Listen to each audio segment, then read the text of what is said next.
nikajaribu kuambia kwamba hata kama atakufanyia kitu ukatae, bado atakifanya.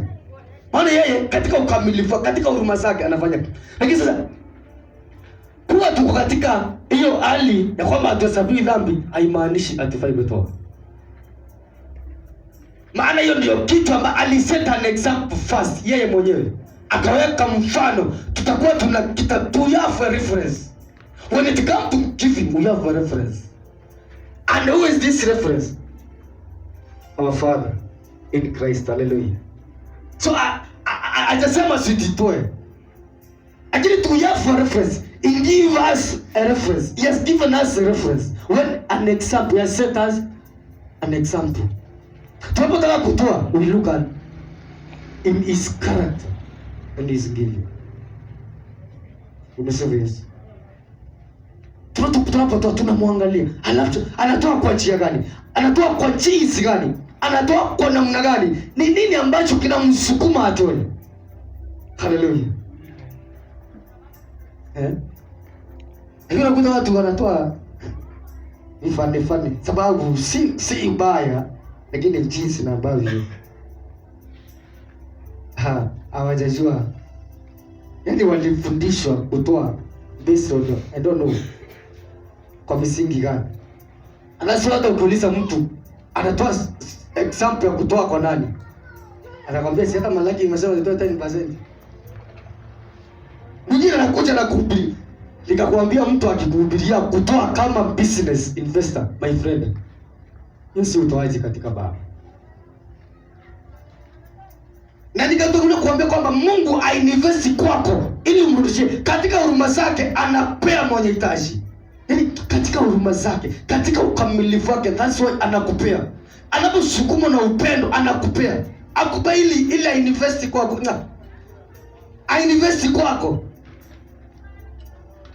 Somebody who is self-sustenance, ainvesti kwako. Haya bana. No. Hiyo ni kejeli bana. Sasa ukikuta mtu kama huyo anakuambia kwamba eti Ibrahimu akafanya, hiyo ilikuwa mfano ya kile ambacho Mungu atakuja kufanya. Maana yeye aliambiwa atoe kile ambacho kilikuwa kamilifu. Maana hakuwa na kingine. Alipata huyu mtoto tu peke yake, akamtoa. Akaambiwa yani amtoe. Sasa Mungu alikuwa anadhihirisha kile ambacho atakuja kutoa ama kufanya. Mungu anakuambia eti toa mtoto wako sini. Mungu atoe ili umrudishie. Anakupa kwa ajili ya ukamilifu wake, kwa sababu ya huruma zake na kwa sababu ya pendo lake. Haleluya.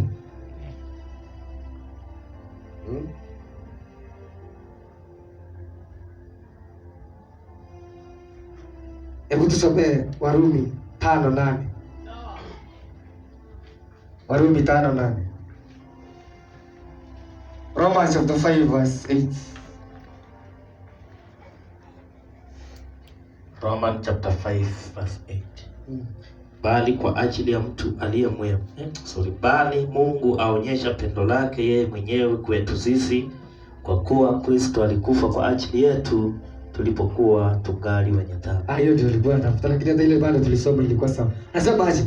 Bali Mungu aonyesha pendo lake. Unajua anamaanisha aje? Aonyesha something that you want to show, you have it. Kwa mfano, aujui kama niko na pesa. Si ni kweli? Lakini sasa nikitaka ujue nafanya nini? Nadhihirisha hiyo pesa niko nayo. Haimaanishi kwamba nilienda kutafuta pesa mahali kwingine. I have it. I have it in my pocket. And that's why I want to show you. If I want to show you, I will remove it in my pocket. Na ndio hii. Hallelujah. So anaposema kwa sababu Mungu anadhihirisha, yani aonyesha pendo lake. Yani akaonyesha pendo, meaning yes, he had that love when he wanted to show. So alionyesha ama alidhihirisha kile ambacho alichokuwa nacho. Sasa wewe uko na hiyo pendo, maana yeye ni pendo, na wewe alivyo ndivyo ulivyo. Sasa hata wewe unaonyesha wakati ambapo unataka kutoa, just show the love and give it. Nasema aonyesha pendo lake. But God shows his love for us in that while we were still sinners, Christ died for us. na akaonyesha pendo lake. Kuonyesha ni kumaanisha alidhihirisha alichokuwa nacho. Yaani Mungu atafuti pendo mahali, yeye ndio pendo. Yaani Mungu atafuti jinsi ya kutoa, yeye ndio mwanzilishi wa kutoa. Tumsifu Yesu.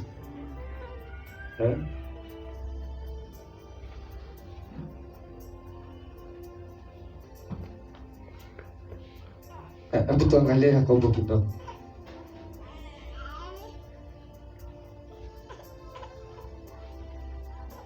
Tano. Yaani Yakobo 1, sorry. Kuanzia 5. Yakobo 1 kuanzia 5 mpaka 8. Lakini mtu wa kwenu akipungukiwa na hekima na aombe tua kwa Mungu. Ona, anasema lakini mtu akipungukiwa na hekima. Kwa nini? Ni hekima gani? Hekima ya kufanya nini? Hii hekima ni aina gani?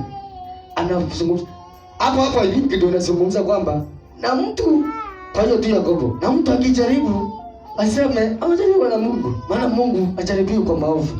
Sasa anapozungumza kuhusu hekima, hekima hii ni ya kukuongoza wewe, kama ni ya kuongoza wale waliokuwa wanazungumziwa mahali pale katika majaribu, kushinda majaribu. Maana wakati ambapo uko na, kwa mfano ukiwa na hekima hii ambayo hekima, anasema ukiwa na hekima aombe hekima. Kwa sababu gani? Yaani unapokuwa mgonjwa, unapokuwa mzima, yaani uexpect magonjwa yatoka kwa Mungu.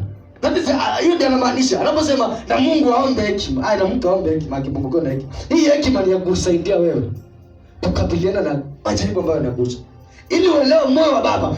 Hiyo hekima ndio itakayo kusaidia kujielewa wewe ni nani katika Baba, kwamba yaani eti umekosa leo alafu ukapata, yaani unakuchukulia Mungu, he can give you and at the same time he can dry you.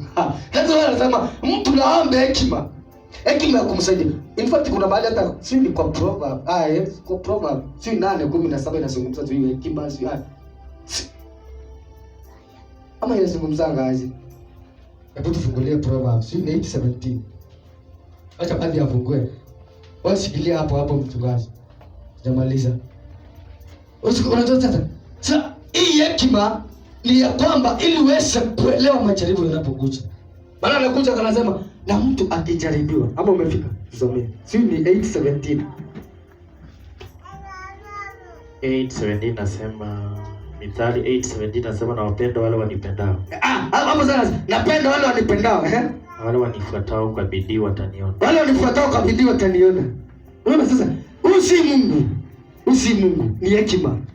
Huyu ni hekima anazungumza. Nasema wale wanitafuta wataniona, huyu ni hekima. Usi Mungu, usiponiuzi na Mungu. Huyu ni hekima hata ukimwangalia. So turudi mahali tulikuwa. Nasema mtu aombe hekima.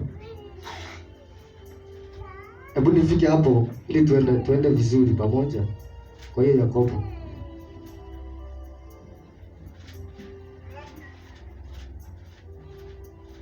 Tuko Yakobo 1 kuanzia 5. Amesema aje? Lakini mtu wa kwenu akipungukiwa na hekima na aombe tua kwa Mungu. Awapaye wote kwa ukarimu.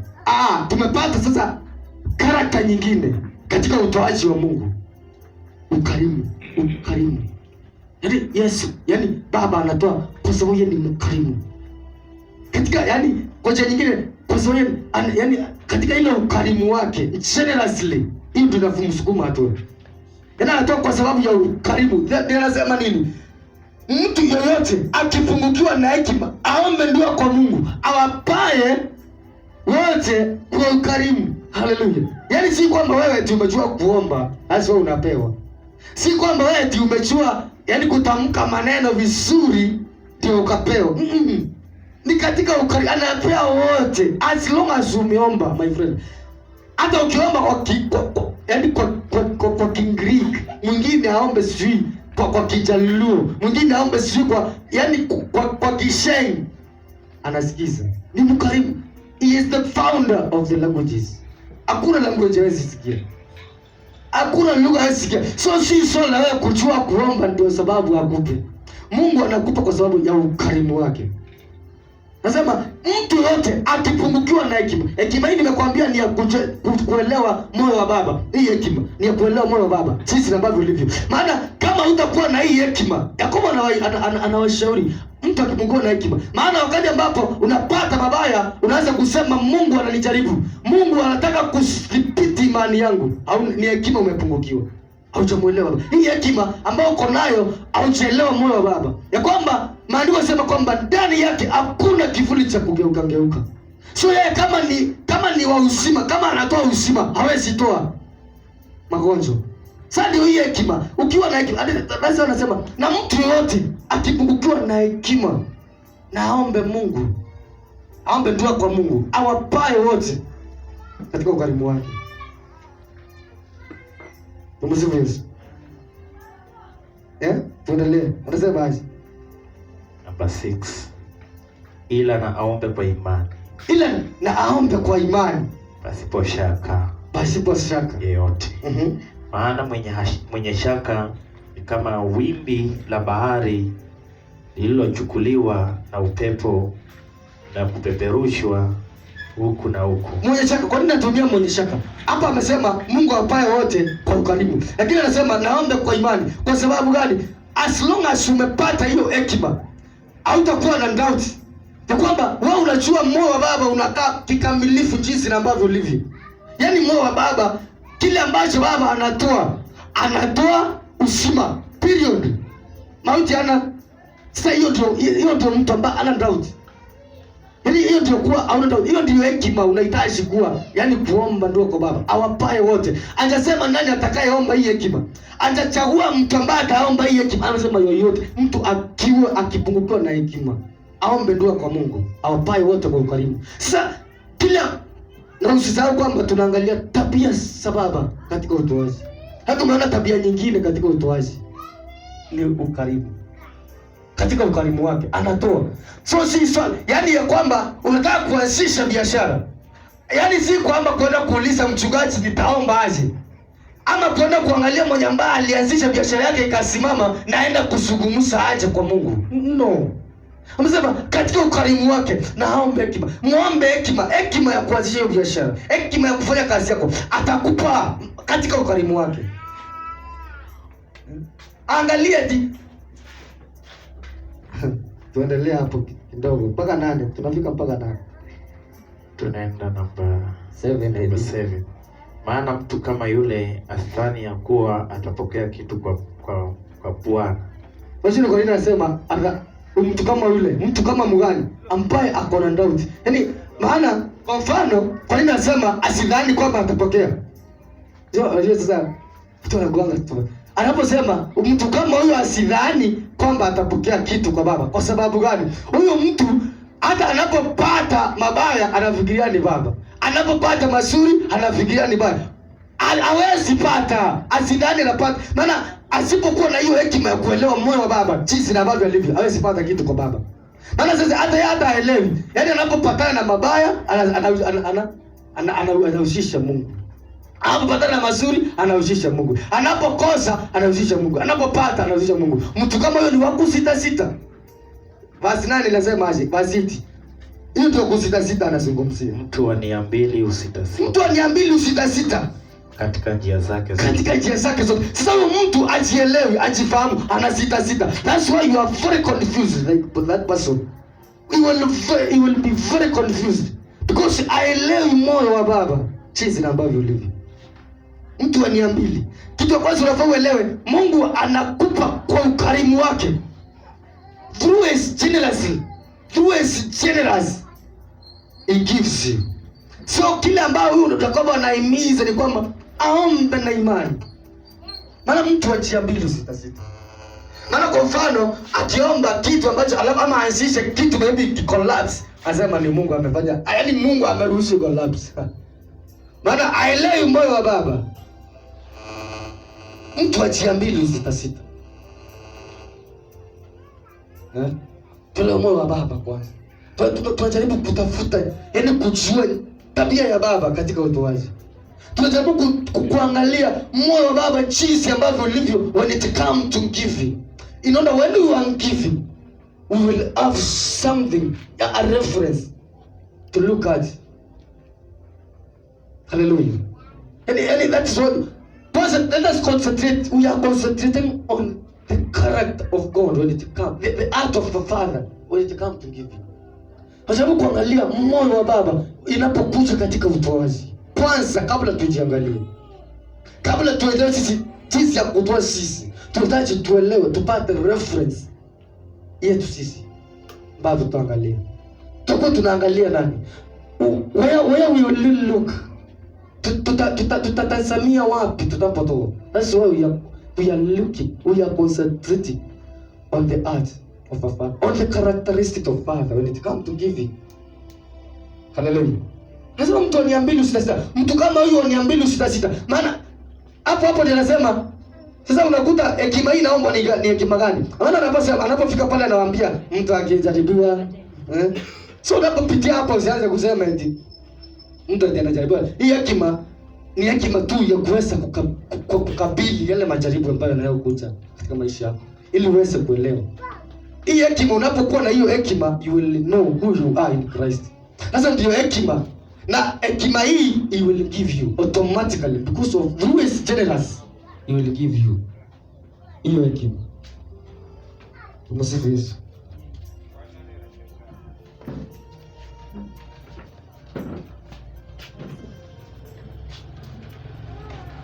Hebu tusome hiyo tu 16 mpaka 17. Yakobo 1:16 na 17. Ndugu zangu wapenzi, msidanganyike. Msidanganyike. Ndugu zangu msidanganyike.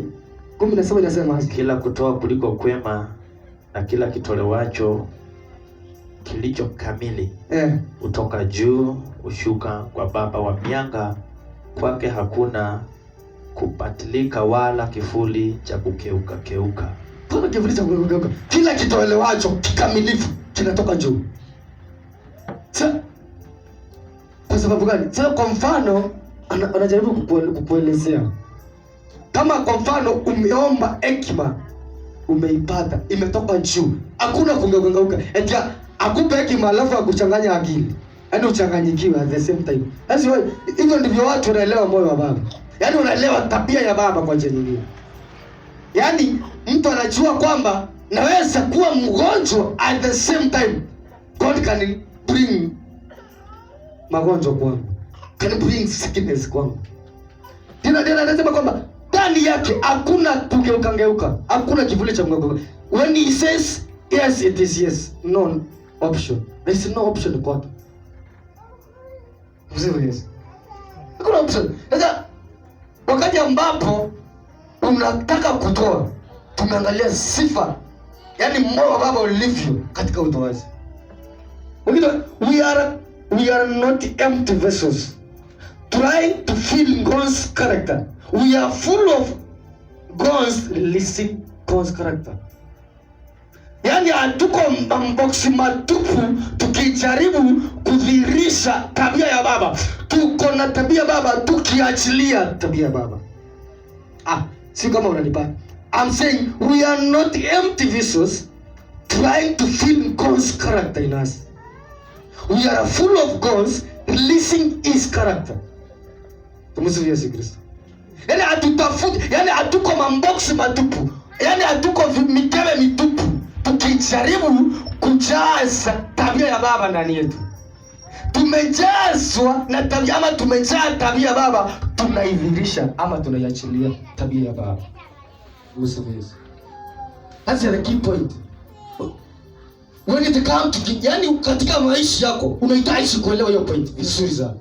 Hauko empty vessel. You are not empty vessel, my friend. You are filled, you are full of God's character. You are not the empty vessel in you.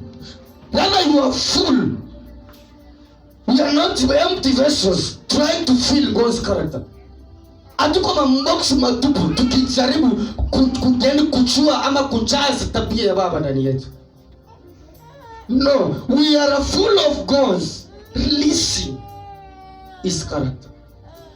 Yaani tumejazwa na hiyo tabia ya baba, na tunaiachilia. Yaani we are releasing his character. Yaani tunaachilia hiyo tabia ya baba. Tunaachilia hiyo character ya baba, sifa ya baba ndani yetu. That is very important. Ukishaelewa kitu kama hicho, a very powerful point in your life, and it will help you so much.